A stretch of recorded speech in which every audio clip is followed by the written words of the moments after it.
Welcome to VentureStep podcast. We discuss entrepreneurship, industry trends, and the occasional book review.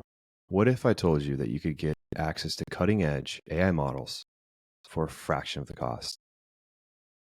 Well, that was a story that broke a couple weeks ago with DeepSeek's R1 model. DeepSeek recently released a computational model or reasoning model, LLM, that was going toe-to-toe with the juggernauts of OpenAI, Google's Gemini, and Meta's open source model. And the weirdest thing was the claims that they were having. They claimed that it was a side project. It had limited GPU usage, and they were using older NVIDIA GPUs that aren't as good because of the restrictions related to NVIDIA exporting certain types of GPUs used to train AI. And then on top of that, it was free and came out of nowhere. So it was just this whole wave of, oh my gosh, it was like panic. Like the AI community was in panic. They didn't know what hit them. It was just a complete disaster. Like, oh, not only is this really good, like, who are these people? And then they're like, oh, well, we only spent like $6 million on this. And then they're like, oh, and also it was like a side project that we worked on in our free time. And yeah, I don't know. I mean, it's okay. And everyone else is like, wait, we're spending billions of dollars here. Like, what's going on? And so the whole reason why I wanted to wait a couple weeks before I talked about it is because it seemed too good to be true. Like someone coming out of the shadows has this amazing model. No one's heard of the shop before, and they're saying it's a side project and they use a limited amount of GPUs. So I wanted to wait before I talked about DeepSeek simply because I don't know if this stuff is true. Some of it may be true. Some of it might not be true. But what I do know that they did have a backing from a quantitative venture capitalist firm that uses deep learning to trade the markets. And I was like, it seems to be a good opportunity to claim all these things. I mean, you're not necessarily having any, they're claims. They're not putting, it's just a claim, a rumor, or hearsay that all these things might be true, but it freaked the market out enough that NVIDIA dropped 20% or something, and other companies had similar reactions, or the market had similar reactions to other companies. And so it's a perfect opportunity to just get in if you're waiting to get in. But it was also a perfect opportunity to short those stocks or those financial securities and make an insane amount of money. And you could do those things no problem if you're in China, because it's really hard to enforce those kind of transactions or investigate those things when you're not on the soil which the market is on. But that's just a theory. I don't want to get too far and take out the tinfoil and put a tinfoil hat on, but some food for thought. I'm not sure how much stuff related to DeepSeek is true, but I will be talking about the stuff that is true or said to be true. And I will be breaking down a difference between Gemini's product that they rolled out recently. I think as of today or yesterday. I didn't see it yesterday. So they have a new model that goes through its thought process. And I'll be showing that. I'll be putting it the same prompt, and we could see the difference. The prompt's already ready, by the way, just in case DeepSeek gets overloaded. They've been having server issues where they're getting overloaded. So wanted to pre-prompt Seems pretty good. And then we'll be talking about DeepSeek, the founder, who is DeepSeek, who's the founder, and then who's the co-founder of Hyperflight, which is the other firm that the founder of DeepSeek is associated with. And then we'll be talking about NVIDIA. NVIDIA has some role in this, as people kind of freaked out saying, okay, companies are spending billions of dollars training these AI chips, using these AI chips to train their LLMs or these new AI models. What about DeepSeek? I mean, they only spent $6 million. What's going on here? And so everyone is kind of questioning, okay, like, are we supposed to be spending this much money?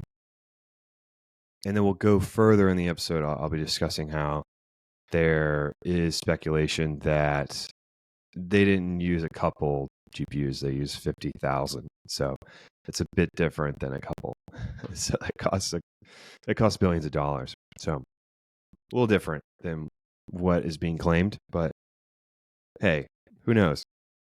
Who knows? So with that being said, let's dive in. And also, if you're watching on video, I have changed my camera angle. I had 3 monitors at one point, and I was like, who needs 3 monitors? So I got rid of one of the monitors and then replaced that arm as my camera stand.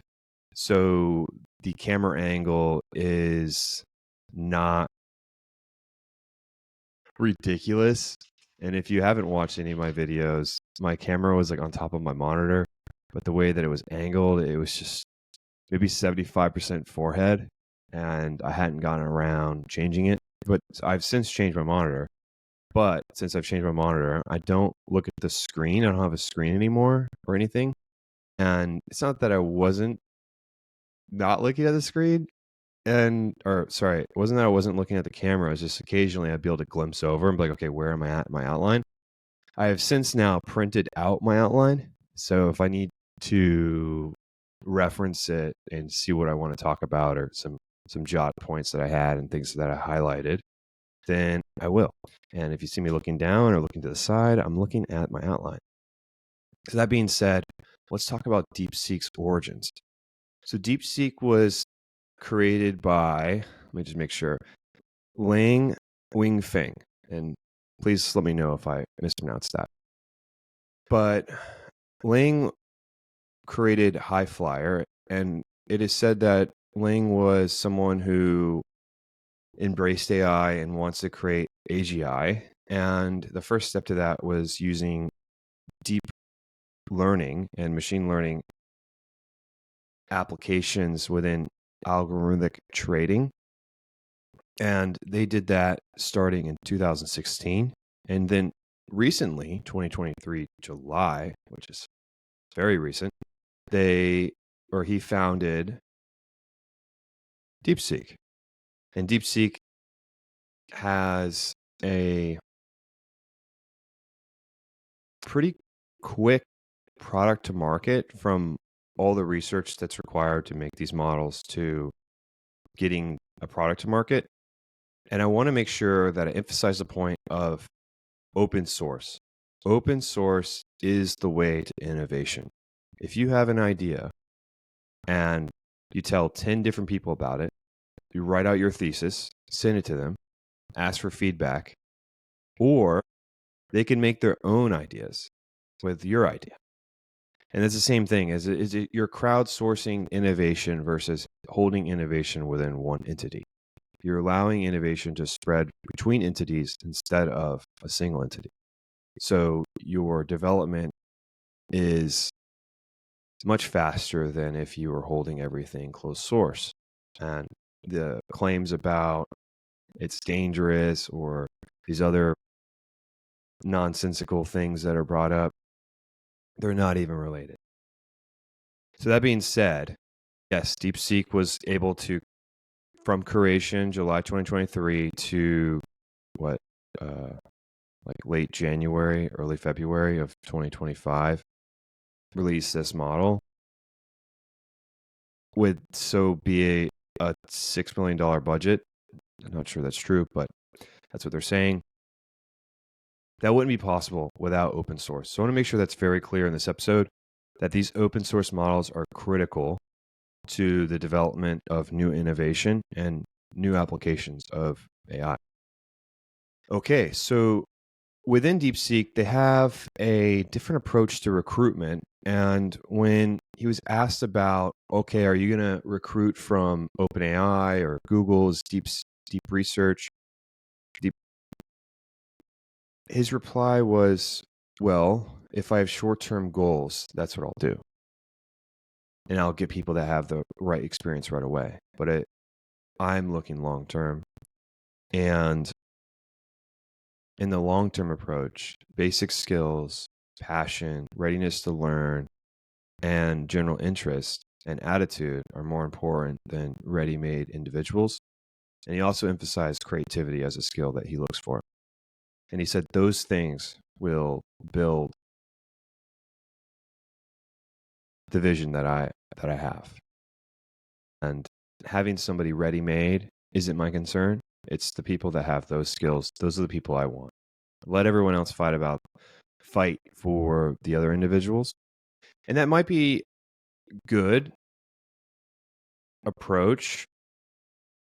And it might be twofold. Like, hey, DeepSeek isn't a world-renowned AI company like OpenAI. Like everyone is looking to OpenAI or Gemini or Meta as like the inspiration that got them into these things, or like in the future. Like what I'm saying is 5 years from now, 10 years from now, the people that are graduating college, the people that have been tinkering for 7 years, what are they tinkering on? What's inspiring them?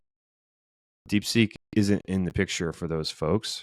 And I'm not saying that it's not a good hire for them or to work at DeepSeek. What I am saying is that in their minds, they're not the first choice, either from the employee's perspective, the prospective employee, or the company. So that being said, you can develop talent that you want, and from there you can create the things that you want with the mission that you need to foster.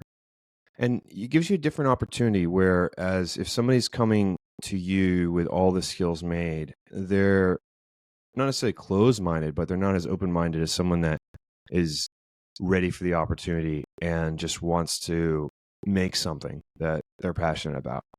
And that's a different mindset, like a different mindset where you're like, I'll learn whatever I need to learn to get it done, versus, I've already learned a lot. I don't think they could teach me too much, but I'm sure I can learn different approaches, versus somebody that wants just to sponge up everything and build. So those are two different approaches. One is I think that it's two things. Like, one, they're not necessarily the most reputable versus the other companies. So you won't get first shot at like the best talent. And if you do, then you'll have to pay way more than the other folks. And then the second piece is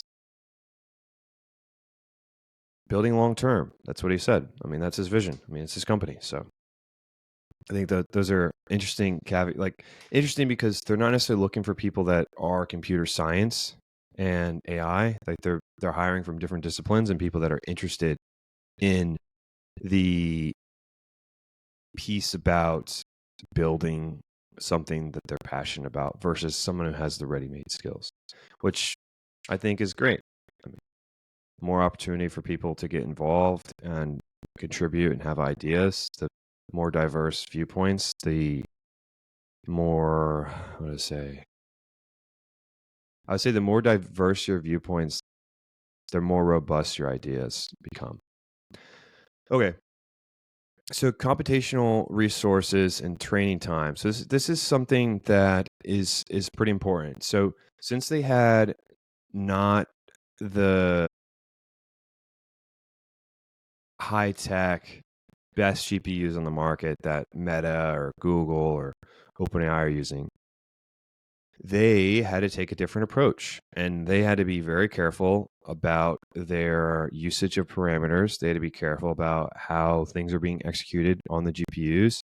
And one of the things that they did deploy was a mixture of models. And a mixture of models, mixture of experts. My bad. Mixture of experts is a approach that I would explain in a way that works like parallelism on a complex problem. So, and we'll work into an analogy in a second. Just let me provide the background here. So, parallelism is something that was used in like databases or processing, and basically it takes a large complex problem and it breaks it up in different parts, and from there it can reduce the resource load and allocate resources. Instead of, all right, I'm going to build the whole house all at one time. First I'm going to do is I'm going to do the foundation, and then I'm going to work on the architectural plans for utilities, and then I'll have the utilities. So you're working on 3 things instead of building the whole house all at once. If you try to build the whole house all at once, it's just way too many resources, and people are bumping into each other. It's a mess. Things might make sense on paper, but when you're trying to do it all at the same time, you're waiting on other folks to finish. And so that's the issue when you're trying to work on these large problems. What you essentially are doing, if you don't use some kind of parallelism, is that the resources are bottlenecked because people are waiting. I would explain it that way.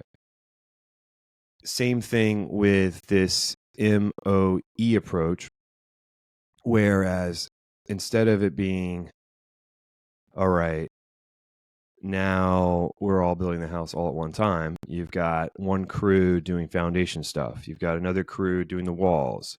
You've got another crew working on the electrical once the walls are in place. That is MOE.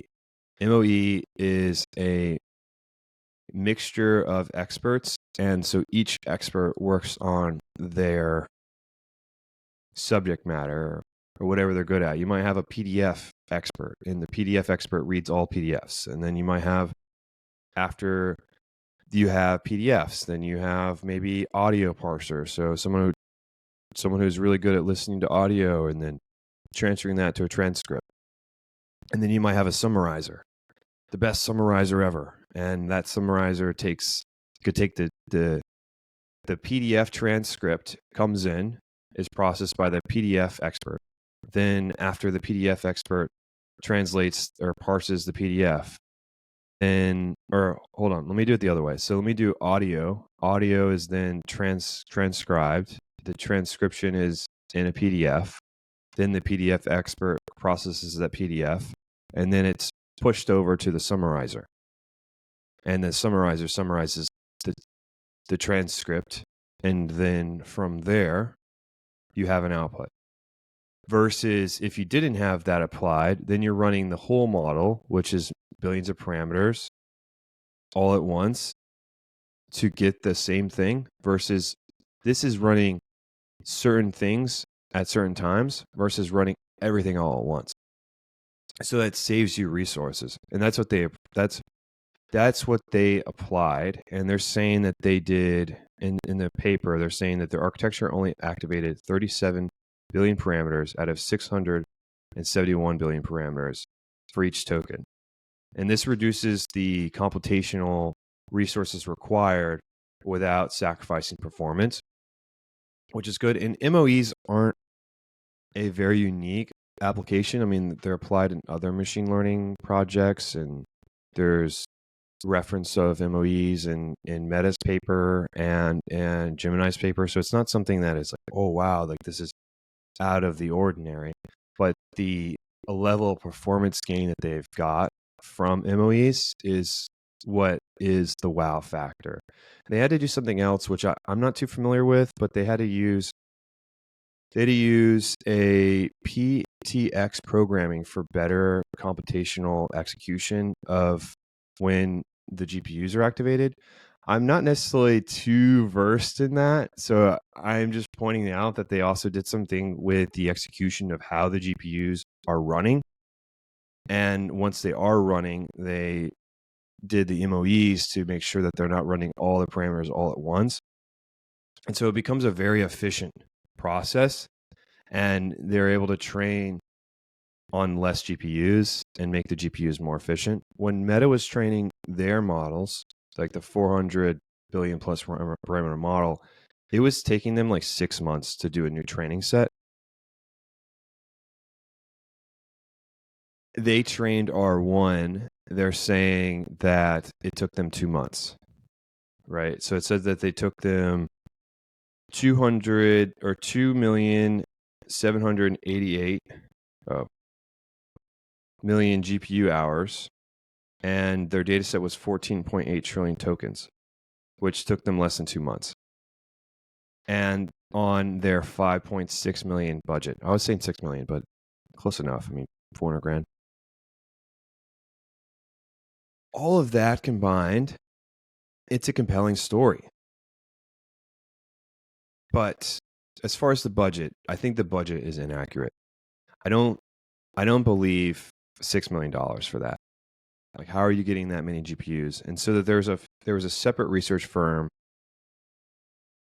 that provided a research report, and they said that SemiAnalysis said that DeepSeek's total server expenditures could be significantly higher than what they're stating, potentially 1.3 or even exceeding $1.5 billion. So it wasn't that they had this $6 million and they had some person, after hours running their spare like 15 GPUs and it made DeepSeek. And that's how it was explained and how it was marketed. But I think it's much more than that. But with that opportunity, you could reap financial benefit by just plummeting the market with all this news and having the market freak out. This is a sizable opportunity for the people who knew that this stuff was going to be released. And if they had their ear to the market, they would have a wonderful opportunity to do these things. And when I say wonderful opportunity, that's not something I would buy into. I mean, you would have an actual advantage on other people. And the whole essence of these markets is everyone has the same amount of information, and the information being processed and the delays of information and the distribution of this stuff is priced into the stock price. And if you know something that doesn't reflect the stock price, then you have an advantage, and that would be highly illegal. That would be like insider trading. So don't do that if you're in America. But I'm just stating the obvious is that, okay, could be a good opportunity for other folks that are involved. But I'm not partaking in things like that. Just thought I'd point that out and clarify. If you're like, what is he talking about? He's talking about fraud. I understand I'm talking about fraud. Okay, so that being said, people freaked out about what's the future of NVIDIA like, and what's the future of AI in general. If you don't need that many GPUs, what happens? I don't know. But I don't think that usage of GPUs decreases if things become more efficient. And things have been becoming more efficient. Like the reduction of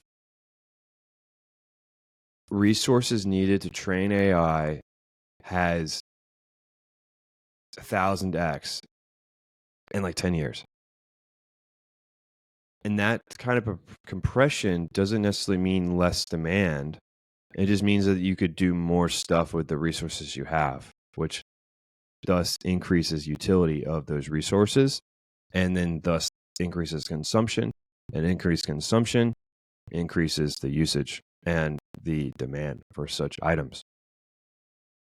So it's not all bad for NVIDIA. What I do find that is bad, and I am an investor in NVIDIA. I have NVIDIA stock.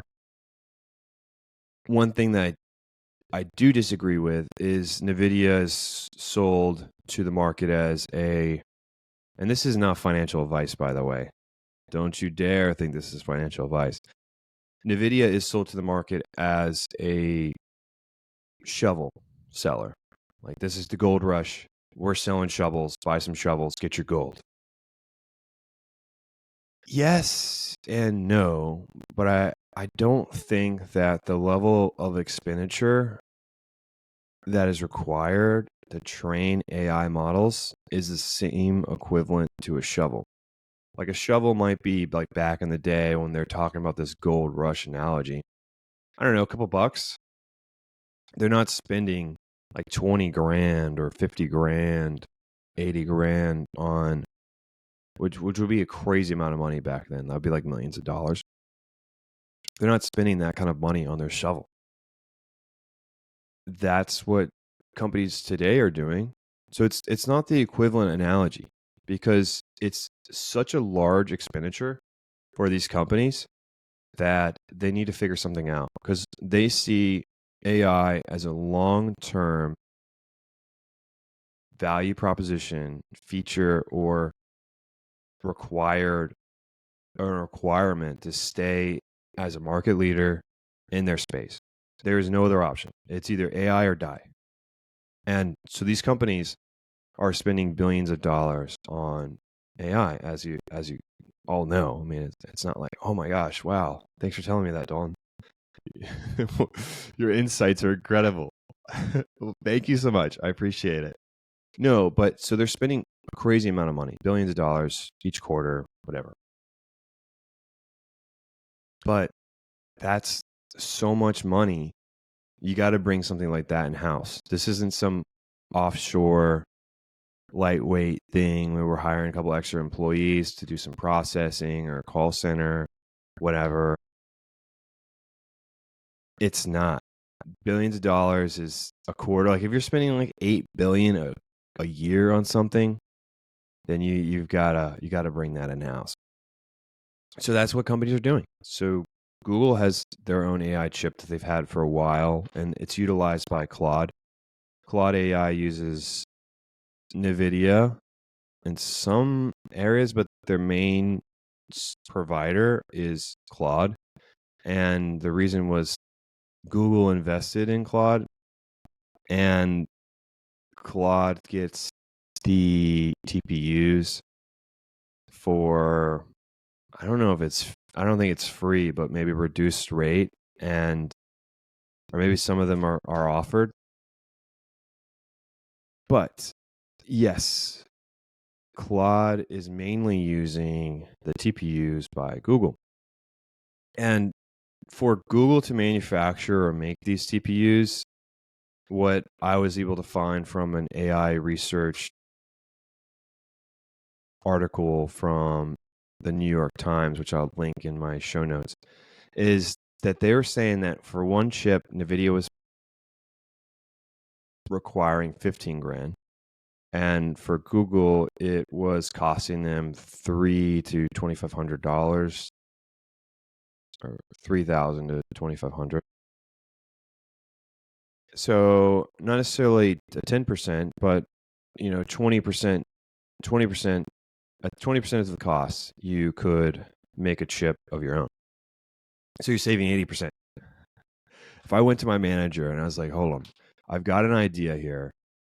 I can save us 80%. What do you think? Sure, why not? So that's kind of the gist of it. So Meta's working on their own chip. I think they're on their second generation. They're not necessarily ready for use, like what they're trying to do. I think they're still going to be a partner with NVIDIA for a while.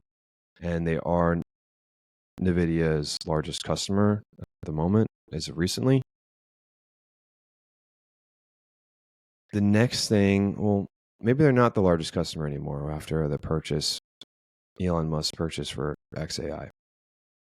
But they're a large customer. That's what I'll say. So weird, and then Amazon's working on their own chip. So Meta, Google, Amazon, they're all working on their own chips, and Microsoft. So where does that leave NVIDIA? Well, this is what I think NVIDIA's value proposition is, and that is being vertically integrated. So they have this whole ecosystem of robotics that they have available to themselves. They have NVIDIA Omniverse, which is like the metaverse, but for robotics. They have a physics model built on top of Omniverse that is able to simulate in the virtual environment a interaction or workspace or whatever you want with the robot, the environment. And then you can run simulations within Omniverse and these other programs and train your robots virtually. So then when you take them out of the virtual world and you bring them into like your reality, your local reality, they are informed and they know how to deal with different scenarios. And if they don't, then you can just hook up your VR headset and connect to the virtual optics of that robot, and you could train right then and there. And then they have the root ecosystem and the robotics of things, ROT. And so they have all these things from the chip to integrating the chip with this robotics ecosystem to virtually training and virtually running their NVIDIA chips to also having these virtual environments to where you can simulate all these different things, collaborate with engineers, designers, product, all in these virtual spaces while virtually training your robot. That is NVIDIA's value proposition versus, oh, they sell chips. Like, it's much more than that. And the chips thing is defensible for some time, but eventually the people aren't going to pay billions of dollars for their shovels. They're going to build their own. And that's what you're seeing at the moment. And I had a piece on how much they were spending. So Google spent $2 to $3 billion on its own chips, and Microsoft and Meta made up a quarter of NVIDIA sales in the past 2 quarters. So 25% of their revenue is going to, in the last 2 quarters, is going to the 2 companies, and they're both building their own chips. And it's very tense relationship where Microsoft is a cloud provider, Google's a cloud provider, Amazon's a cloud provider. And so now that they're building their own chips, NVIDIA has invested in a separate independent cloud provider and provided chips for them for their cloud. And so there's just this jockeying of the chips in the cloud and all these other things, but the cloud is a very profitable business. Now, NVIDIA is also getting in there with their own proprietary offering with their robotics infrastructure or ecosystem, from the chip all the way up to the virtual world to training to production. And then from there, they are also investing in providing chips to a third party. Don't know the name off the top of my head, but I did write down in my notes here that I have NVIDIA Omniverse, which we talked about. We have the hardware, the chips. We've got the development kits that are available for developers, like to get started. I think like an easy way for developers to start building on NVIDIA. They've got the Jensen models, which is a family of models that help build and train robotics. They have also got something related to agents. They have an agents thing where you can not only train your robots on these virtual environments, but they can also interact with other robots in virtual environments and then simulate these interactions over and over again to get the robots to be better. So there's a lot to unpack there. NVIDIA, long story short, NVIDIA's value proposition is they're vertically integrated, not that they sell shovels. And that is DeepSeek. The last thing that I wanted to show you, and we're transitioning my view over to the screen. I'll be sharing my screen, and if you are watching on not via video or on Spotify, Apple Music, or I guess not Apple Music, Apple Podcast, then you won't know what I'm talking about because you can't see me. But if you are seeing me, I'm going to start sharing my screen in a second. I just want to talk about the output of DeepSeek and what I like about it, what I don't like. There's not many things I don't like, but let me see if I can share my screen and not be a boomer. Sorry if you are a boomer. It just came out. All right, so Windows, DeepSeek. Here we go. Okay, so you should see my screen, and I'm going to be zooming in so it's pretty easy to see. But I asked it a prompt: how do you use and deploy crypto in a stable coin mechanism for transactions to reduce your foreign currency exposure and risk? Can you please walk me through? How do I go about doing that? What are some great platforms to use? Something like Avalanche, right? And is it easier to use something or to use someone else's stablecoin, or should I make my own? And could you do that? And is that easy? If it isn't easy, can you make it easy? So that was my ramble to AI. So I try to make it somewhat structured, but also confusing at the same time, where I'm just asking many questions within a question and not necessarily providing that much background.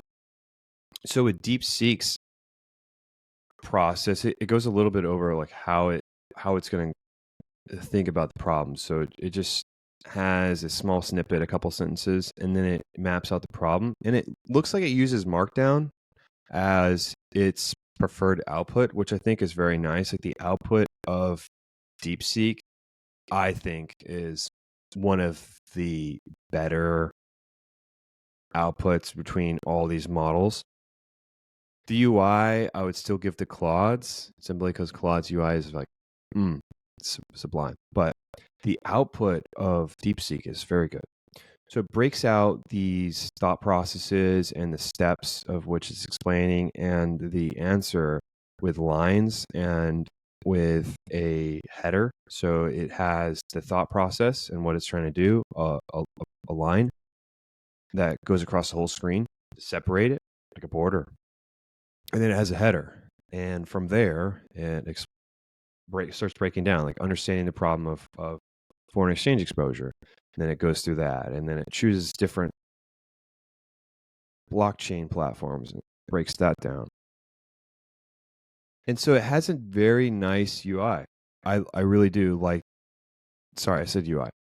I wanted to say format. It has a very nice format that I appreciate because it's easy to read. And you'll see when I share my screen on Gemini's output provides more information, right?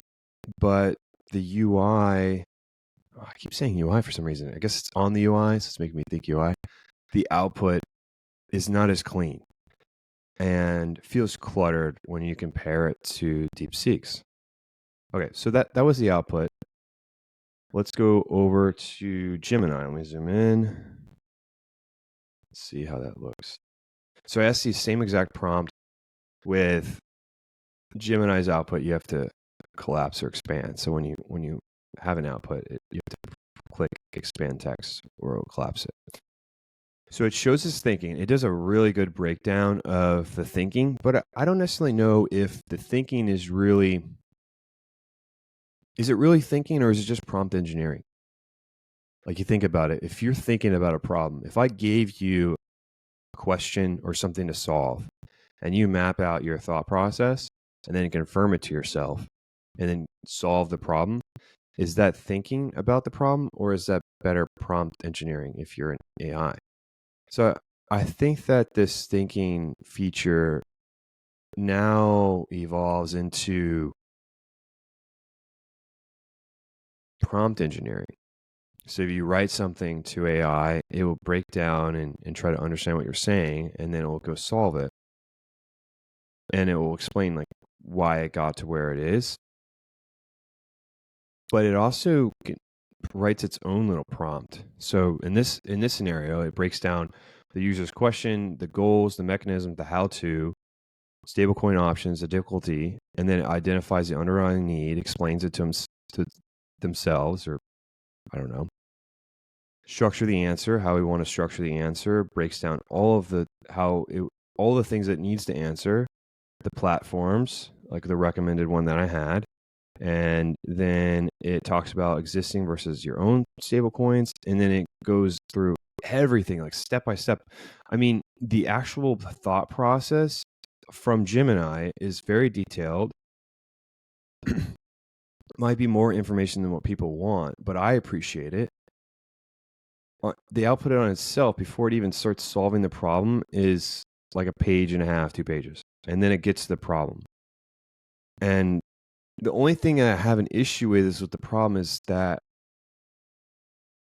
it doesn't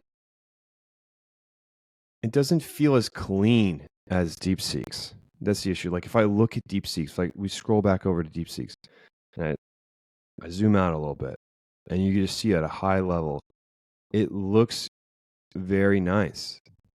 Like the information, there's a lot of information, but it doesn't feel cluttered at any moment. It just flows. It's like water, and it's just going down and just moving in a subtle direction. Whereas Gemini, it feels everywhere. Like I don't know where to look. There's just so many places to look, and there's not that much space between the next header and the previous header. And yeah, it feels cluttered. It feels cluttered compared to DeepSeek. So I think DeepSeek's output is very nice compared to these others, but this is a better explanation of the thought process. And these are quite long if you can see what I'm sharing on my screen. But that's what I wanted to share with everyone today. Let's see here. Stop sharing. That's what I wanted to share with everyone today. I wanted to break down DeepSeek, the origin story, how that affects NVIDIA, and my thought process on NVIDIA's value proposition, how that is going to have to alter or is already altered. My stance is that they never were just selling shovels. They were vertically integrated. Then I went over the differences between Gemini's thinking feature and DeepSeek's R1 thinking feature. And then I went over some applications of DeepSeek's